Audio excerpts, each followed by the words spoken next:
some before we do our compost, we've got a bit of soil kind of classroom stuff to go over to talk about the theory. Hey, there's June, the theory for that.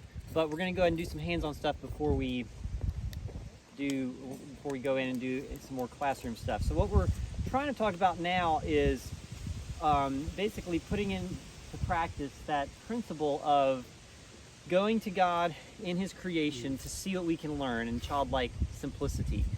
So a lot of times we're out here working in our garden and we're starting with this red clay. Can I see that soil knife there that you have? Yes.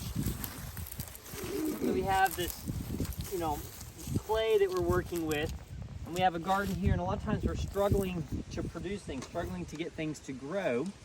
And what's interesting is sometimes we just don't recognize that what's growing right next to our garden is luxurious growth, deep green that indicates fully like all the nitrogen that plant needs and all the phosphorus, perfect balanced nutrients that these plants are getting without any chemical fertilizers, any pesticides or herbicides, any plowing, tilling, or anything like that, and they're growing wonderfully. Now, in a garden, we're managing it for a specific output, so we are going to intervene in order to grow something specific, but oftentimes we're struggling so much to have anything to grow at all with a lot of inputs, when if you consider how much is being produced right next door without any of that, if a lot of times the way we treat our garden, if it really needed all that we were giving it,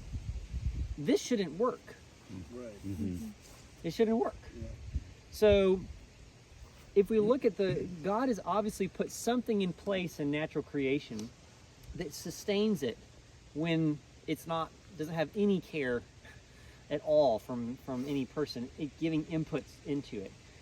And so what we want to do is we're going to go now into the woods here and just look at the soil and see what we can observe, all right? And so we've got our little soil knife, we can dig a little bit, but let's go over here and just walk into the woods a little bit.